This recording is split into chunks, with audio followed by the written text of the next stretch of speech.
Well, regular season is over, and I'm sure it was an interesting regular season with all of the changes that have been going on. Did you both get everything accomplished that you would hope to do in the regular season? Coach Harter, if you want to get us started.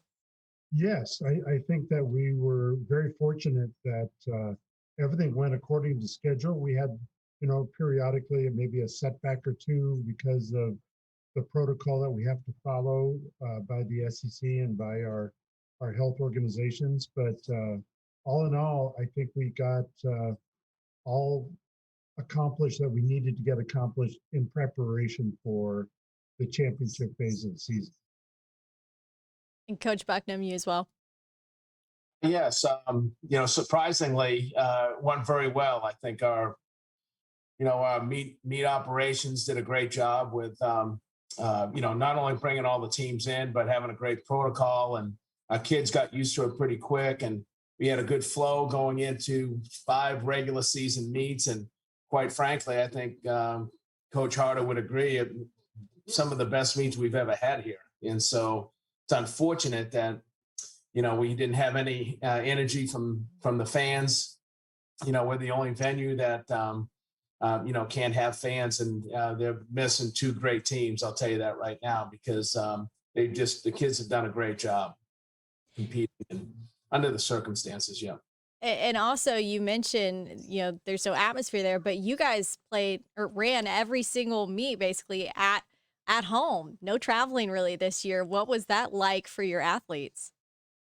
Well, we were very fortunate that our administration uh, committed to upgrading our Tyson facility, and it is absolutely fabulous. Every team that came in to one of our hosted meets just were absolutely stunned with how fast the track is because it's a brand new surface, and then just the aesthetics of how nice it looks.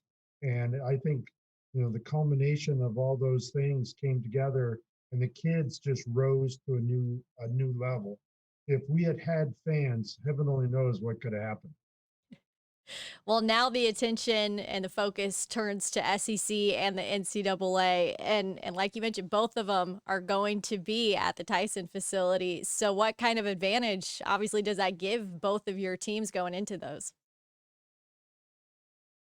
Well, with no fans, it kind of evens the playing field a little bit. I think most of the teams that will, be challenging us for an SEC title have already been here. They know our track and they know our facility. They know our routine, and so you take the fans out of play, and usually you can pick a few extra points for the home team, but I'll tell you what, it's it'll feel like a neutral site, no question about it. Yes, the home field advantage has left us. We'll have to regain that next year. But again, everybody's used to our facility, and by the time we get done with hosting the NCAA's, we've had 11 home meets. So these kids have really got a real groove going as far as prepping and getting ready for great competitors because our schedule basically attracted everybody that's who's who in track and field, men and women, came to Fayetteville, and now the elite SEC will return, and we're super excited about hosting them. Well, I want to talk about just some standout performances that have recently happened for both of your teams. And we'll start with Coach Bucknam. The DMR, man, they were pretty dominant there. And Amon Kimboy, he led the way for your team. Can you talk a little bit about that? Yes, our distance medley relay team is solid. Uh, we'll be up against a real good Ole Miss team. This next week that will want to win that race. So, our order might change. Might not be the order that you saw at Terra because, we'll have kids doing other different things. But, we hope that we can challenge and win that SEC championship. I think we're ranked 7th or 8th in the country right now in that relay. but anything can happen, and we might switch it back and really load it up at the NCAA championship. We'll see, but we're working on trying to score a lot of points at that SEC meet. So we try to not to get too greedy with some of our good kids. Well, and as for the women, Chrissy Gear, I mean, she's just coming off an incredible performance, set a new school record in the mile. What was that day like for you watching her? Well, Chrissy is a very, very special athlete, transfer from Furman University, and we've only had her for a year now, but her progression has just been like perpendicular. It just gets better and better every week. Knocked off our school record, which, we've had some great athletes, run the mile here at Arkansas one time or another. In fact, the previous two records were by Olympians. So Chrissy is definitely making a mark for herself, and we look forward to her taking advantage of that at the SEC meet as well. Well, both teams are just is loaded up with talent, so I don't want to leave anyone out. So, Coach Bucknam, who are some people that we should probably be watching for at SECs? Well, I'll tell you, obviously, Eamon Kemboy is one of those athletes that is a double threat for us.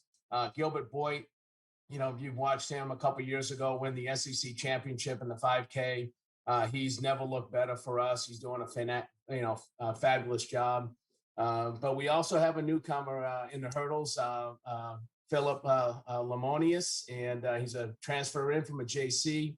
And shoot, by the time we get all the paperwork done and everything for him to be eligible to compete, he was a January admit. He has just run 2 of our 5 regular season meets, and he's already put up one of the top 5 times all time at Arkansas in the 60 hurdles. I think he's ranked 5th in the country, and has done a phenomenal job for us just in a short period of time. And so we've got some kids that will show up and challenge for SEC titles. No question about that. And Coach Harter, same for you. Anyone we should be watching out for? Well, we've got a cadre of athletes, that more depth than we've ever had in years past, and that's quite a statement when it comes to Arkansas women's track. But in the distances, Kate Izzo and Lauren Gregory kind of lead those charges.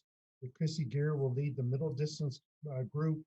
Rosie Affone and Paris Peoples lead our sprint cadre, and then Bailey McCorkle leads our pole vault group. So we're 3 or 4 or 5 deep in every area, and that culmination makes us a very formidable foe. And as of right now, how's everyone doing health wise going into SECs? Are you guys set? On the women's side, everybody's healthy. One of our vaulters has had a bruised foot. We're taking care of that. Our medical team is uh, resourcing every possibility to get her back on the track, and otherwise all other 26 are ready to go.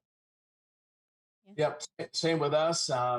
You're just worried about the COVID testing as we move forward. We got to get through a couple of those tests here before we get to the final day of the SEC meet. But everybody is good. We're excited about all our guys. Marcus Ballingy has battled a little bit of a sore knee, but he's looked great in practice this week. And Marcus is ranked number 2 in the country in the heptathlon.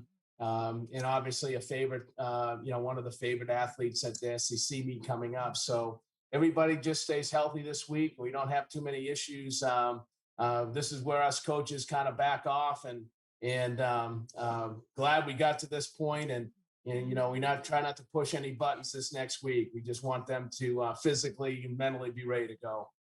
Well, Coach Harter, Coach Bucknam, best of luck. Not that you guys really need it, but we're looking forward to watching you guys at SECs. Thanks so much for your time.